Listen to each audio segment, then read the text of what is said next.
duk wanda zai yi sana'ar POS ya zamanto ya samu ilimin, bayan kuma samun ilimin ya zamanto cewar yana da passion.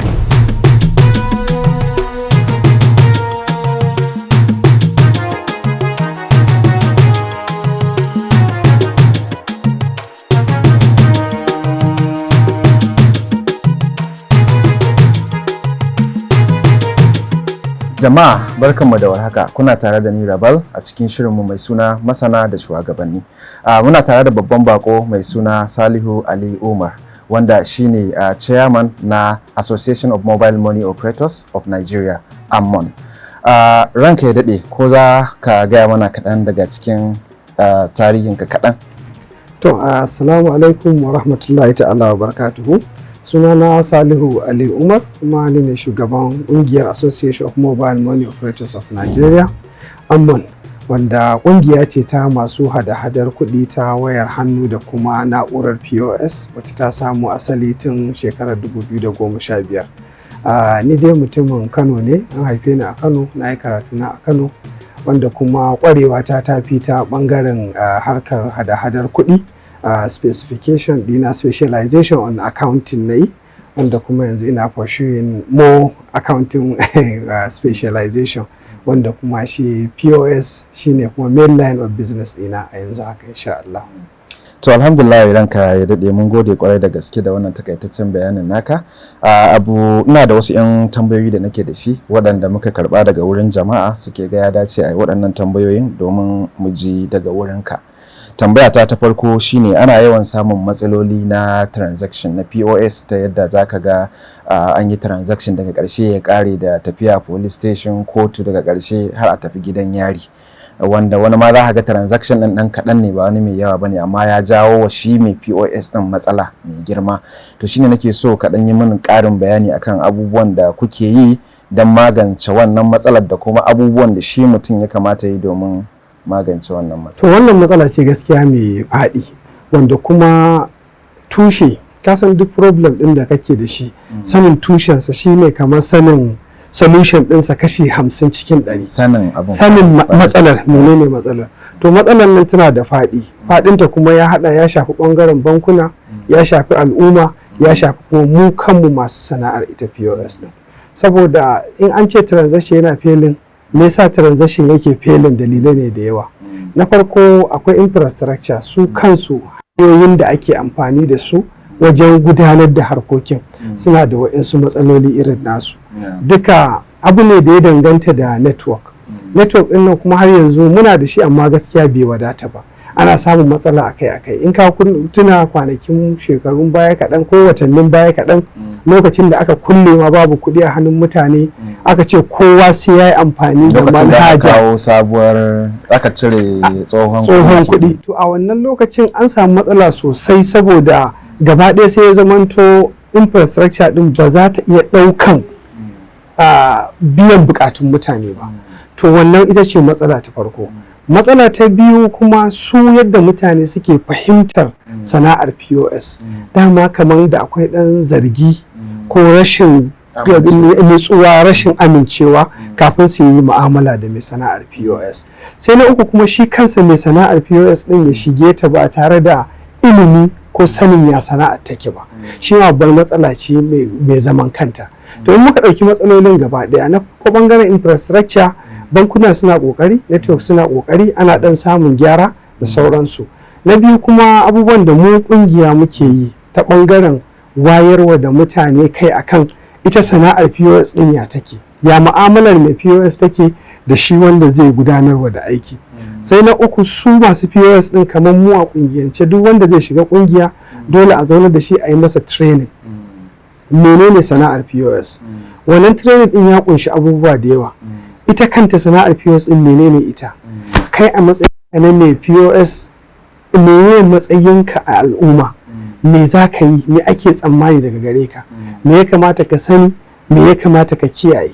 Saboda akwai abubuwa da yawa na cutawa da suke shigowa, wanda shi mai POS bai sani ba a yi da shi ba, amma sakamakon rashin sani ko rashin cikakken ilimi sai kaga an yi amfani da shi ta kofarsa an cuci mutane, wanda kuma daga baya sai ya zama shi mai POS ake zargi akan cewar ko shi ya bada dama.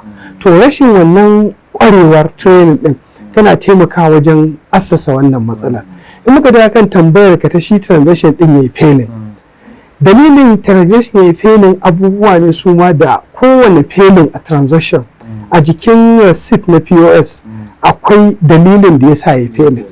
To in mai POS ba shi da ilimin da ya san ya karanta wannan dalilin, zai san abin da zai gaya wa wanda ya yi transaction din da shi. Don in misali ka zo transaction ya yi failing an sa insufficient fund, kudin account din mutum ne babu kudi.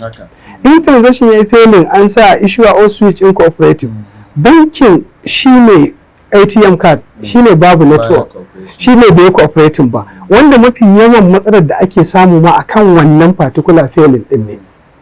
Shi ne zaka ga an cire wa mutum kuɗi sannan kuma shi ne POS ba a bashi ba. To amma in dai ka ga wannan response din za a iya cire kuɗi, zai iya faruwa, amma kuma zai iya faruwa kuɗin ya koma kai tsaye, zai iya faruwa sai an je an sanar da banki, zai iya faruwa sai mai POS din ya tura daga manhajarsa, saboda a yanzu akwai ci gaban da aka samu. Yawancin POS din suna da hanyar da shi mai POS zai sanar cewar wannan transaction din ya yi failing amma an cire wa kwastoma na kuɗi. To daga wannan turawar za ta sauƙaƙa warware matsala. Dispute yawa. Amma in the nutshell duk inda aka samu failure a transaction ƙarshe banki su suke warwarewa ba mai POS ba. Saboda an mutane sun jahilci abin, sai mutum zai cikumi mai POS ko zai rigima da shi. Yadda ba za ka rigima da ATM ba, yanzu za ka je ATM ya far ya rage kuɗi ya cire ma kuɗi bai baka ba, za ka laushe shi? Ba za ka yi ba. To kaga mai POS ma a wannan ƙadamin yake, shi ma hanyar da aka bashi bai wuce wannan abin da mai ATM din zai ba. Duk wani abu wato dole ya alakarsa. Dole alakarsa a banki ne, saboda shi wakili ne ai. Kaga ko yanzu da ka da cikin bayananka musamman na wannan kungiyar da kai magana, Association of Mobile Money Operators of Nigeria.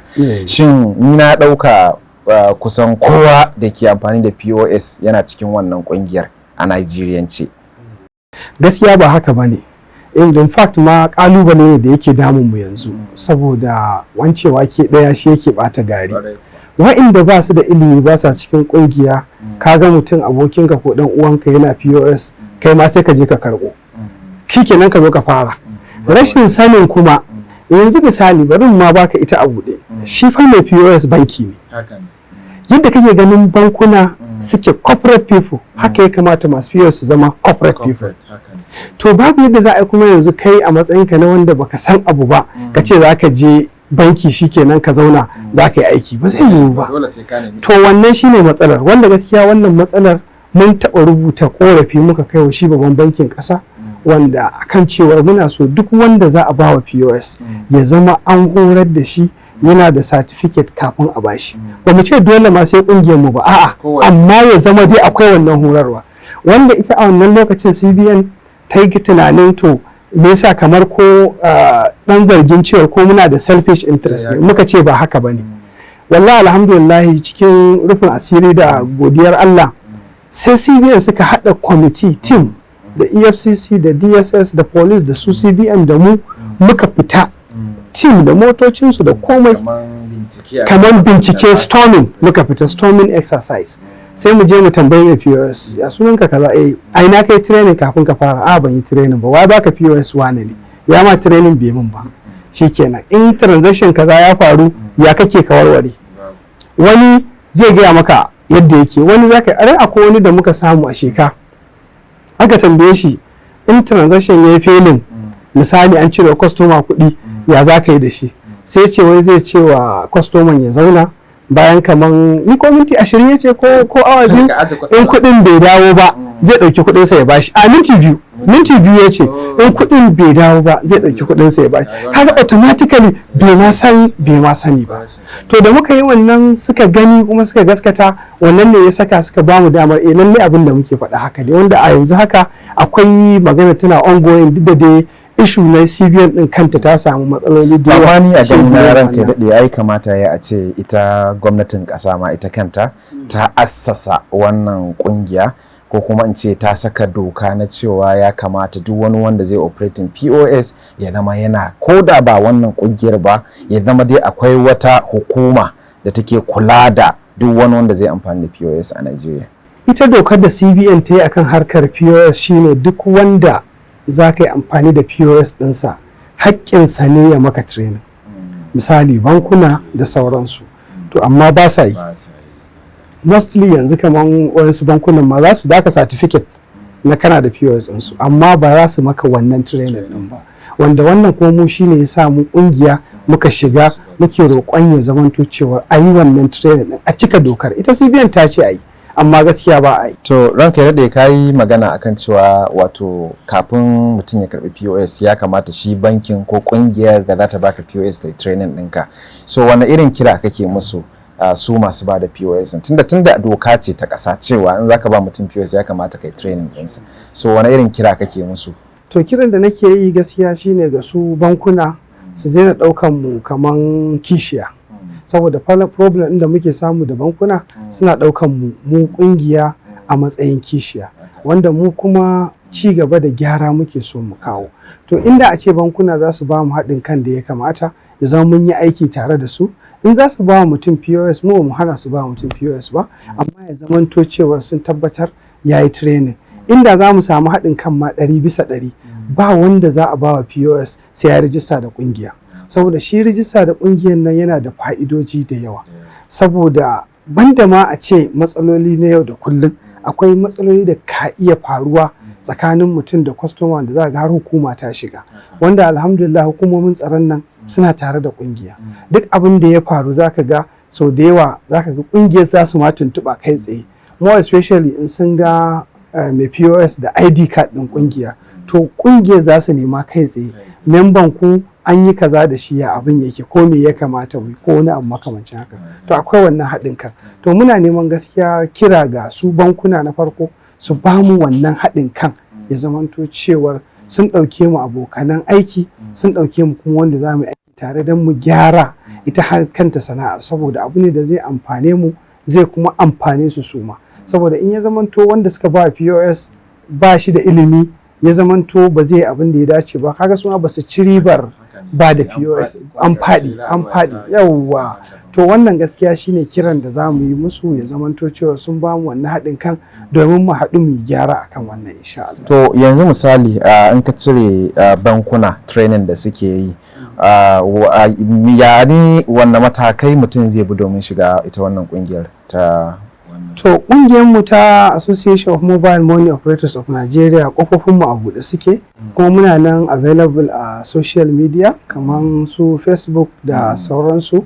Akwai kuma office ɗinmu, akwai lambobin waya, akwai WhatsApp da yake yanzu ka san tunda corona ta zo su social media handles sun yi daraja sosai. So WhatsApp ma za ka ga akwai communications ɗinmu da yawa wanda in kuma mutum yana neman mu akwai lambobin waya wanda in ya buga office ɗinmu da yana nan a Zurot ko social media ko office ko waya in mutum ya nemi. Zurot kana magana wace jiha kenan? Muna nan a Zurot number LW13 Amana Plaza Zurot a Kano. To ya za ka yi da sauran mutane da suke wasu jihohi ila Lagos, Adamawa da sauran? Wannan office ɗinmu na Kano na faɗa. Muna da office nationwide. Shi yasa nake calling on social media. Kamar yanzu in ka hau Facebook akwai main forum ɗinmu na ƙasa gaba ɗaya wanda kowane branch yana wajen. Wanda kuma kowace jiha mutum yake so zai shiga zai yi linkin ɗinsa da jiharsa ne, zai rijista da jiharsa. Sannan kuma muna da platform gaba ɗaya wanda duk membobinmu na ƙasa suna kan wannan platform. Kowace jiha kai number ka za ta yi reading jihar ka ne kuma duk inda ka je wannan services ɗin da ya kamata ka samu na training da kulawa da sauransu shi za ka samu. To yanzu kira ga masu POS gaba ɗaya. Wanne irin kaman darasi kake so ka dan nuna musu wurin transaction da ya kamata su rinka kula domin kare kansu da irin matsalolin da suke shiga gaba daya?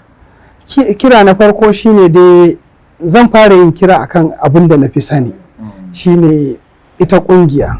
Saboda kira da zan yi duk wanda za su yi suka yi ko za su yi suke harkar sana'a POS su shigo cikin kungiya.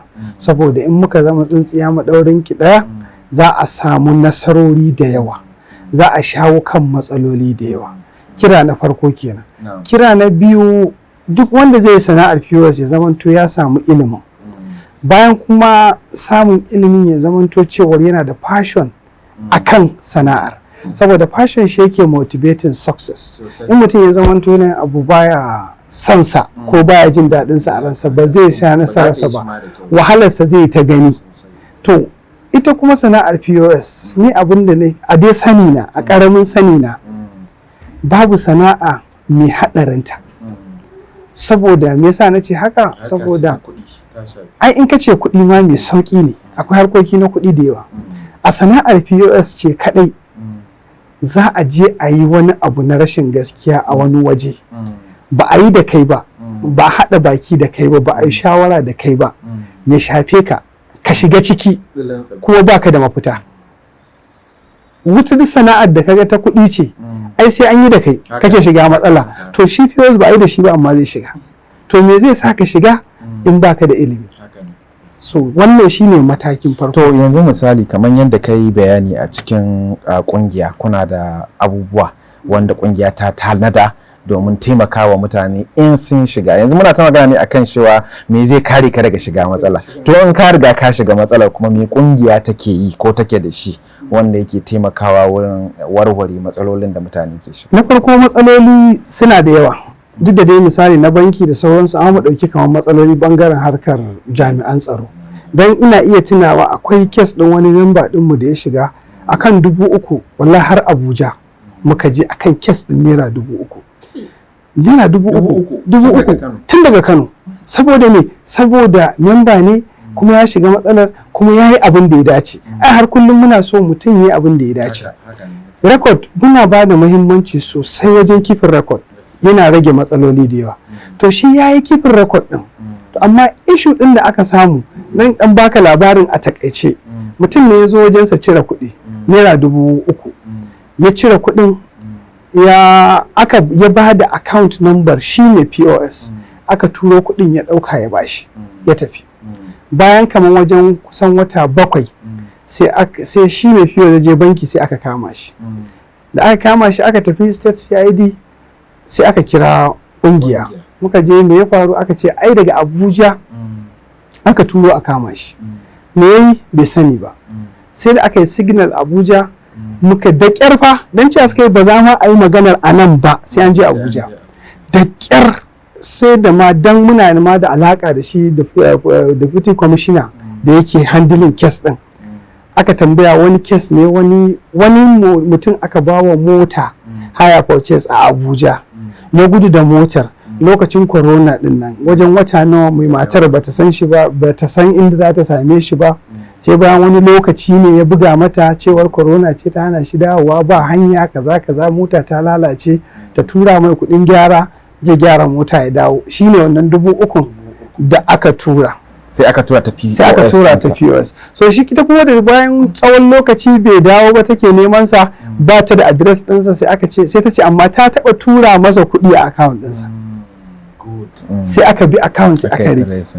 To da aka bi in takaice maka da duk iya kokarin da zamu iya yi, an dai bamu belin sa sai da suka zo daga Abuja, saboda ya kamata a rike shi ne. Sai da suka zo wajen bayan sati daya, saka dauke shi da lauyan mu da shi da komai, aka je Abuja. Akan an kama direba ne fa da ya gudu da mota, ba wai maganar da POS ake ba. Da haka da aka je ta zo, ina direba gashi a gaban ta ma bata san shi ba, bai ta taba wata mu'amala da shi ba. Wannan ne direban da ya gudu miki da mota, tace ita wannan bata san shi ba. Shi ne na fake sai ya kare. Kai dai kuma ka da lissafin nawa aka kashe, wahala nawa aka sha. To amma dole kungiya ta yi wannan saboda yana da record da komai, duk da kuɗin ba yawa. Ai matsala ba yadda ba ta zuwa. Shi yasa har kullum muke jan hankali da ba da account a turo maka kuɗi in baka san mutum ba. More especially third party transfer. Kamar kai yanzu ka zo za ka karɓi kuɗi a wajena, amma ka sa wani ya turo min kuɗin in ɗauka in baka, ya fi komai haɗari. Ba irin kuɗin da ba za a turo maka ba. So muna jan hankali da kiyaye irin wannan. Muna kuma ƙara jan hankali da keeping record. Duk wanda ya transaction a wajenka, ka rubuta sunansa, lambar wayarsa da abubuwan da ya dace. Akwai level na transaction ma da dole sai ka nemi ID card na mutum da hotonsa da sauransu. Duk da dai alhamdulillah kungiya tana da manhaja wacce take yin wa'annan abubuwan cikin sauki, application wanda duk wanda ya zo transaction a ba cikin POS yake ba, shi yana kan wayar ka ne Android. shi kuma POS ai ya bambanta, amma duk wanda ya zo transaction a wajenka wannan application din zaka iya recording transaction din da hoton mutum da ID card ɗinsa, wanda kuma wannan application din komin daren daɗewa record din yana nan. Saboda mu da littafi muke amfani da shi, zuwan zamani ya zo da application muka yi upgrading, to kuma komin daren daɗewa record din yana nan. Duk in ka kira kawai zai dawo, zai zo, duk matsalar da zaka shiga in dai ka nemo information din yana nan, zai taimaka sosai, ko in ce yana taimakawa matuƙa ga to shi wannan application din iya dan kungiya zai iya amfani da shi, ko wani wanda ma ba dan kungiya ba zai iya ɗauko shi a yanar gizo ya amfani da shi? A yanzu dai gaskiya iya dan kungiya ne ke iya amfani da shi, saboda kasancewar mutum dan kungiya ne, kungiya ta san shi ta kuma ba shi horo, sannan kuma duk wanda yake da wannan application yake aiki da shi a matsayinsa na dan kungiya, kungiya za ta tsaya masa akan duk wani transaction ko wata matsala da ta taso. Kuma dole kaga ai ba za ka tsaya wanda baka sani ba, yauwa, to dole yanzu dai iya yan kungiya ne suke amfani da shi. Banda kuma ma ya record din akwai wasu abubuwa na amfani wanda suke cikin application din na yau da kullum wanda suke taimakawa mutane, insha Allah. To yanzu misali a gurguje zan sake dawo da kai baya kaɗan. Misali akwai waɗanda za ga in suka shiga case irin wannan na transaction masu POS sai sun fara faman neman lauya, ka biya shi kuɗi da zai je shiga maka gaba a wurin ma'aikata kaman wato hukumomi. Ko kuna da lauyoyinku ne wanda idan haka ta kasance da mutum ba a fata in ya kira kungiya za ta tura lauya ko wani abu mai kama da haka? Sosai kuwa, kamar yanzu labarin da na baka ma na ce maka har Abuja muka je, ai ba ni na je ba, legal department ne suka je, lauyoyi ne suka je, kuma su ne suka tsaya a kai, mu kuma muka yi take responsibility da komai da komai, ko kwabansa bai kashe ba a matsayinsa na kungiya. Ba ma duba da yawan kuɗin, amma matsalar da ta taso kuma ya zamanto shi ya yi abin da ya dace, bai yi son rai ba. Saboda akwai wani kes ɗin zai zo dama da ka gani ka san akwai son rai, kamar yanzu misali akwai kes ɗin da anan state zone 1 vice chairman dina aka kira ake tambayarsa cewar akwai wani transaction da aka yi wani mai POS, amma ga problem ɗin da ya faru ya suke muke gani a matsayinmu na kungiya, ake tambayarsa. Sai yake tambaya me ya faru, sai ake cewa kuɗi ne aka zo aka cire a wajensa naira miliyan 5, amma kuɗin da aka cire ba wanda ya cire kuɗin ba account ɗinsa ba ne, amma shi mai POS an ba shi 500,000, a naira miliyan 5 an ba shi 500,000. Daga ji ba ya ce a yana cike ku hada da shi, ku hada da shi da hannunsa, to ya sani, saboda to kaga daga nan ka san ya sa san rai ya yi abin da bai dace ba, to kungiya ba ta shiga irin wannan ba, saboda dama da hannunka a ciki. To alhamdulillah, ranka daɗe mun gode kwarai da gaske, da fatan nan gaba idan muka sake gayyata ka za ka zo wannan wuri, saboda bayan mun saki wannan tattaunawa tamu za mu tambayi masu POS da shauran masu transaction na kuɗi su turo mana tambayoyi. To me yiwa turo tambayar da kila sai mun sake nemo ka domin warware wannan tambayar. To insha Allah, in Allah ya ba mu dama da iko, kuma mun gode da wannan dama. Mun sani ko za mu iya faɗan lambar waya da in an tashi za a neme mu. Akwai lambar wayar mu ta kungiya wanda ita ce 070 45 900 900 070459000900. Wannan lambar mu ce ta kungiya, kuma duk wata tambaya insha Allah da kuka samu za mu zo kuma za mu ba da amsar ta in Allah ya yarda. Kun ji masu POS, ni na ganin cewa gaskiya wannan ya rage naku, saboda kuka ji tattaunawar mu da shi chairman na AMMON, gaskiya akwai wato muhimmanci kowanne ne POS na Najeriya gaba daya ya zama yana cikin wannan kungiyar domin kare kansa. Saboda a duk lokacin da aka ce ana yin abu a cikin kungiya ko a kungiyance, ya fi karfi da muhimmanci a gurin kowa akan kana yi kai kadai. Kamar yadda ya bayani, mai yiwa wato kayi transaction wanda ka shiga cikin matsala, idan kai kadai ne, kila idan ka tafi CID aka kama ka, ba za ma a ba iyayenka su ganka ba. Dalili ko shine saboda karfin case ɗinka, wanda kila idan da a ce a kungiyance kake, misali bayan wannan abin ya faru da kai, kungiya ta zo ta sani, kungiya za ta shiga ta fita ta tura ma'aikatanta domin a fito da kai. So saboda haka mu daga nan kiran mu ga kowa shine mu garzaya mu yi kokari mu ga yadda zamu nemi wannan kungiyar a duka jihohin mu, tunda wannan kungiya tana kowace jiha a fadin Najeriya. Mu yi kokari mu ga yadda zamu shiga, kuma ba kawai kamar yadda ya faɗa ba kawai shiga ƙungiyar ba ne, akwai abin da ya shafi training da ƙungiyar take bayarwa wanda nake ganin cewa ya dace ko don wannan training ɗin ka sami ilimin abin yana da matuƙar muhimmanci ya zama kana ɗaya daga cikin memba a cikin wannan ƙungiya. So da haka dai za mu kawo ƙarshen tattaunawarmu da shi chairman, saboda haka idan kana da wata tambaya ko wani abu da kake so ranka ya daɗe ya ba mu ansa ka tura mana a comment section, insha Allah za mu sake gayyatarsa domin ya ba mu ansar wannan tambayar. Mun gode.